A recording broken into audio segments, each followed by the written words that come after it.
Les temps ont changé, les positions sont devenues beaucoup plus fragiles. Vous connaissez ce monsieur? C'est le premier ministre polonais, Donald Tusk, qui était très content de la construction de ce système antimissile en Pologne sous le régime de M. Biden. Et aujourd'hui, M. Donald Tusk, il a peur plus que jamais. Il dit que l'heure est à la construction par les Européens de leur propre, n'est-ce pas, système de sécurité européen. Et l'heure est à la prise de décision par les Européens de ce qui sera fait pour la continuité des hostilités sur le territoire ukrainien. Et que sinon, d'autres acteurs mondiaux vont décider à leur place. Et il dit, pas nécessairement dans leur propre intérêt. Qu'est-ce que ça veut dire? Il parle de Donald Trump. Mais laissez-moi vous dire quelque chose avant d'entrer dans les détails. En fait, l'avènement de M. Donald Trump a changé complètement la donne en Pologne. Alors, M. Donald Trump, vous savez, c'est le nouveau président, il doit changer les ambassadeurs. Il envoie Thomas Rose, un ultra-conservateur américain, en Pologne comme ambassadeur. Et ce monsieur Thomas Rose, il critique de façon ouverte le gouvernement polonais d'aujourd'hui, dont le premier ministre, monsieur Donald Tusk. Donc, lui, il est plutôt partisan de l'opposition polonaise contre le régime en place aujourd'hui en Pologne. Et donc, le premier ministre polonais, il voit une certaine fragilité de son pouvoir. Parce que si l'ambassadeur des États-Unis est contre lui et son gouvernement, ça veut dire que les États-Unis sont contre lui. Et donc, le monsieur, il est frileux aujourd'hui. Et donc, il appelle à tous les Européens à l'unité. Je dis, les choses ont changé, mesdames et messieurs, il y a le feu partout.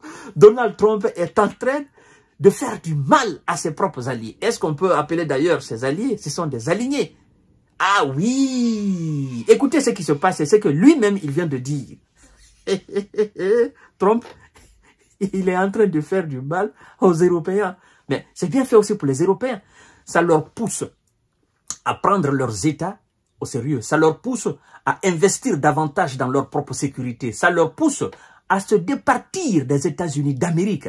S'ils ne le font pas, bien évidemment, ils resteront toujours des colonies américaines. Écoutez ce qui se passe, mesdames et messieurs, l'heure est grave. Mais avant de poursuivre le visionnage de l'émission, je vous invite à la partager dans tous les groupes possibles. Continuez à vous abonner à notre chaîne YouTube Kanteji Visionnel le vrai et activez la cloche de notification pour ne plus rater nos émissions. Nous vous invitons également à vous abonner à notre page Facebook, le géopolitologue. Le premier ministre polonais, très inquiet, presse l'Europe d'établir de toute urgence son plan d'action pour l'Ukraine et la sécurité. Alors, au moment où l'administration Trump entretient le doute sur son implication des États-Unis dans la sécurité du continent européen, Donald Tusk, le premier ministre polonais, estime dans un message posté sur son compte X que, écoutez très bien, l'Europe a besoin de toute urgence de son propre plan d'action concernant l'Ukraine et notre sécurité. Faute de quoi, d'autres acteurs mondiaux décideront de notre avenir. Pas nécessairement dans le sens de nos propres intérêts.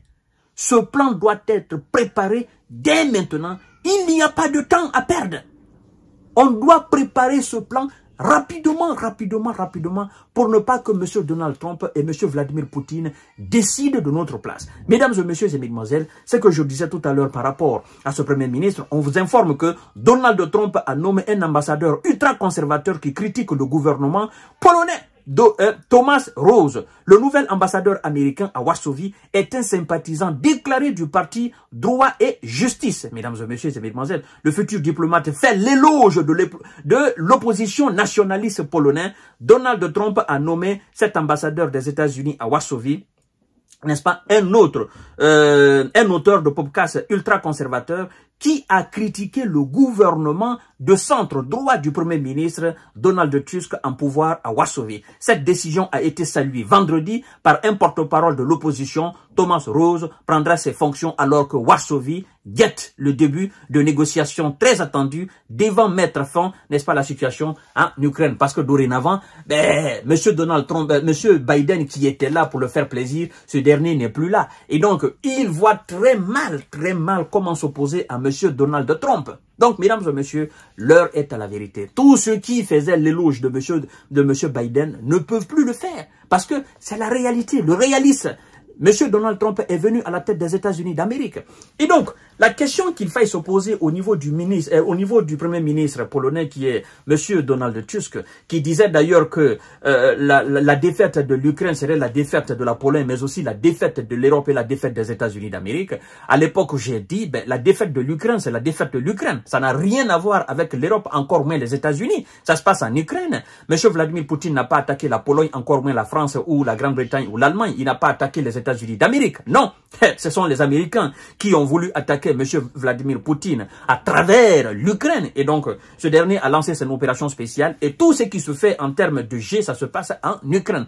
Et Vladimir Poutine il a dit plusieurs fois qu'il n'a aucune intention de lancer des opérations spéciales au niveau des pays européens. Et donc, aujourd'hui, est-ce que l'Europe est capable de construire son propre système de défense? Non. Est-ce que l'Europe est capable aujourd'hui d'agir dans son propre sens, dans le sens de son intérêt? Non, parce que l'Europe n'a pas les moyens, l'Europe n'a pas les capacités, l'Europe n'a pas cette influence.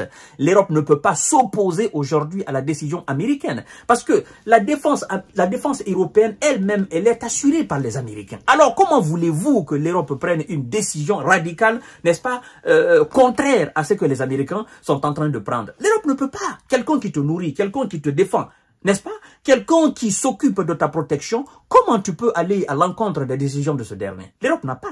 La Pologne elle-même, n'a-t-elle pas accepté qu'on construise un système de défense anti-aérien américain là? La Pologne a accepté. La Pologne est fière aujourd'hui d'avoir ce système-là. N'est-ce pas? Ce sont les Américains qui ont construit cela. C'est fait contre qui? C'est fait contre la Russie. Est-ce que le Premier ministre, sa sortie là, est-ce que ça a même un sens? Mais non. Toi, tu es défendu par les Américains. Les Américains, ils ont pris ton pays comme ça, là. De la même manière qu'ils ont pris ton pays, c'est comme ça ils ont des bases militaires en Allemagne. C'est comme ça ils ont des bases militaires en Grande-Bretagne. C'est comme ça ils ont des armes nucléaires un peu partout dans les pays européens. Alors, est-ce que vous pouvez vous opposer à la décision de cette Amérique-là? Mais non! Vous n'êtes absolument rien. Vous ne représentez rien aux yeux de cette Amérique-là. Donc, vous ne pouvez que subir. Et vous n'avez aucune capacité de réagir urgemment. Parce que vous n'avez pas de plan. Parce que vous êtes faible. Parce que vous n'êtes pas unis. Parce que, écoutez-moi, vous n'avez pas les moyens financiers. Sinon, comment pouvez-vous comprendre? L'Allemagne qu'on qualifie, n'est-ce pas, d'une puissance économique, hein? Les France, les Grande-Bretagne, tous ces pays qu'on qualifie de pays qui ont les moyens, les pays les plus industrialisés, que ces pays soient, n'est-ce pas, en termes de défense, n'est-ce pas, ils soient sous la domination des États-Unis d'Amérique. C'est quand même rigolo. Et aujourd'hui, maintenant, ils se disent, écoutez, finalement, on a commis une erreur. Le fait de laisser notre défense à 90% aux Américains, ça fait de nous des faiblards, ça fait de nous des alignés, ça fait de nous des colonies, ça fait de nous des vassaux des États-Unis d'Amérique. Et maintenant, comment se débarrasser de ces 90% de protection américaine? Et là, il faut mettre du pognon, il faut mettre de l'argent. Et oui, il faut montrer effectivement les dents.